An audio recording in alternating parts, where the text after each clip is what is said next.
What is up, everybody? It's Zachary Reality. Welcome back to Zachary Reality. We are here chatting with Deal or No Deal Island contestant Phillip Solomon. Phillip, how are you doing today? I'm doing great. I thought I was going to be doing much worse, but I've made peace with the whole thing. It's amazing around here. Right. It probably sucks to come so far. You were so close to the finale just to end up short. So are you like reliving those emotions or are you just excited to just be a part of the experience? I'm so excited to be a part of the experience. I think that my exit speech was how I felt at the time and even how I feel now. Mhm. We're going on a year later, and I'm still like, yep, that was the greatest experience of my entire life. I think that what people don't understand is that opportunity to take 75K or continue on in the game. To Mhm. continue on in the game, you have an opportunity to play to win $10 million. Not a guaranteed 10 million. They do not write you a check. You get the opportunity to play, then you have to win, and then you have to choose that case. Which, if you look at it mathematically, the odds are not good. We're still down to five of us. Amazing, badass women, David and me. So if they said in this moment, we'll write you 75K and you might not go Yeah. home, sign me up. I'm good. Great. Done. Damn it. Are you mad at David for picking you to go home? Are you surprised? I was surprised at the time, but in looking at it and really taking a view of the objective viewer, looking at season one, the finale was super physical, running, lifting, jumping from season one. That was all we really had to work off of. I was David's only real big physical threat when it came to something like that. You saw in that endurance challenge, I held on for an extra 6 minutes after him, and I just happened to let go because my shoulders couldn't handle it anymore. So I think in getting to look at that point, CK was in a knee brace. She had already twirled down to hell after falling off the beam. Like, that's fine. But, I was the only big physical threat. So if I were him, I would have gotten rid of me too. Oh, 100%. I thought that as well because you're both so strong. But also, I was thinking that he also wants Letty gone. So if you knew that he was from Australian Survivor, you probably wouldn't have worked with him and trusted him as much as you did, right? Of course, I think that one of the things that people are not being able to really see as a viewer is that David has been playing it as a civilian from day one. Mm. And so what was cool about that is that you can almost see in all of our his interactions with us that he's really trying to restrain himself. Like, he can't give us advice like he wants to. Or the Mhm. same way that Parvati kind of she automatically had respect based on who she was. Dr. Will automatically had that clout based on that. But it's harder for David because he has it in Australia. We Mhm. don't know who he is. And so it's so hard for him. It's almost like celebrities, they're just like us. And when a celebrity's like, but don't you know who I am? Like, we didn't know who he was. Yeah, So yeah. he had to really play the game as him. And I think it really did force him to make genuine, vulnerable connections with us. And me and him were real friends. Every day we talked for at least an hour, just like us. Hmm. Who do you think he's going to put up to play the banker? I think that Parvati is going up to play just based on the fact that I think she likes to have as much power as she can. And I think that it would be easier for her to play than for her to get removed from a game. I think she's been in the game too long to get removed by a civilian, if you will. Yeah, I agree. I think she should play too, especially because she's been safe for so long. Who do you want to see win? We saw you don't want to see someone win who's already won on TV. So who do you want to see take home the money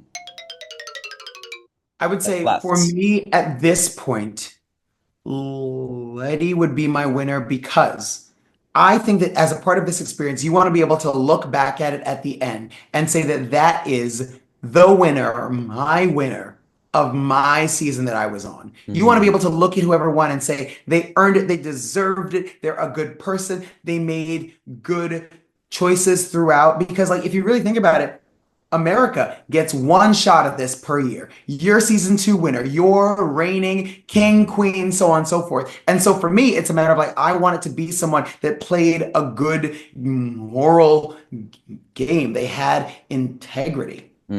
Absolutely. Now we saw you and Parvati were like BFFs in the beginning. It kind of fell apart. Where do you guys stand now, and what do you think that divide came in towards later in the game? Like, why?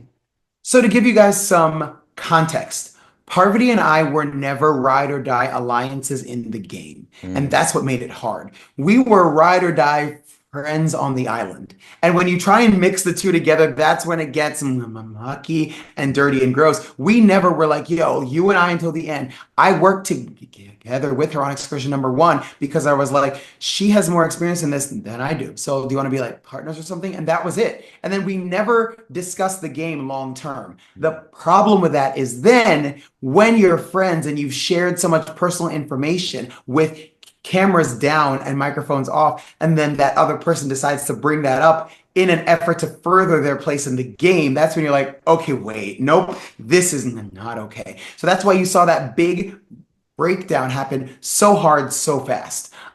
Where we are now, we resolved it on the island. We resolved it the same night that I went after her that morning and tried to explain myself. What you guys did not see is that we went back later on that evening and I apologized. I was like, yo, listen, my feelings are the same, but my execution was not great. I love that about me, being able to be like, yep, not your finest moment. Cool, great.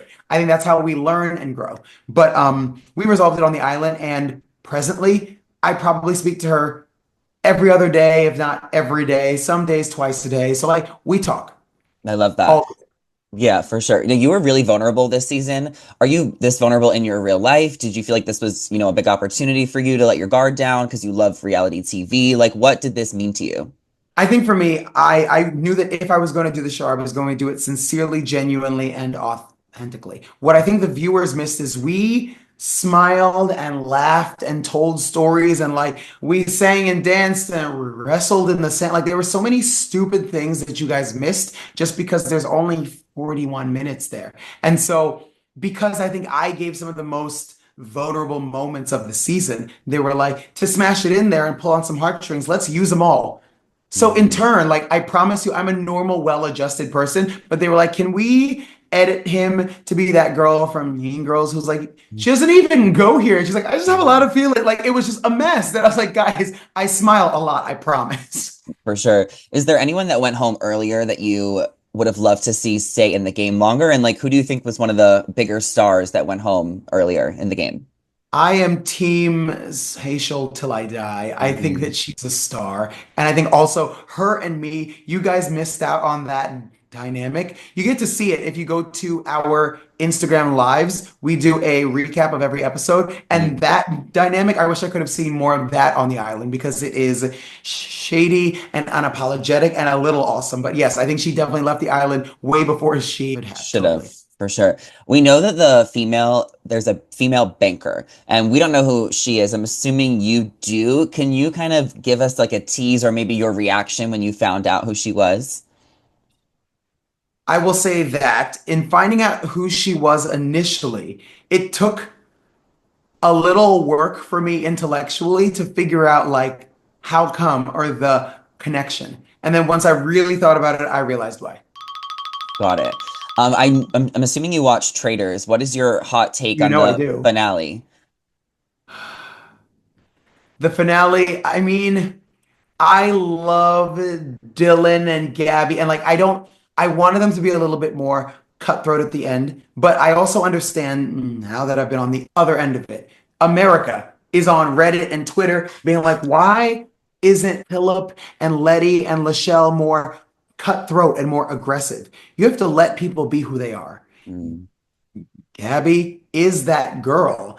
Dylan is that guy. Like they're not out here for the most money possible. They're out there to play a game that they're happy with. Lachelle was a social worker. mhm. Letty is a former Miss Indiana, where her platform is philanthropy and being a role model. I taught middle school for 12 years. I have awards and accolades about the things that I've given to adolescents. So, like, that to me makes sense that I'm like, yeah, good people are going to play like good people. Mm.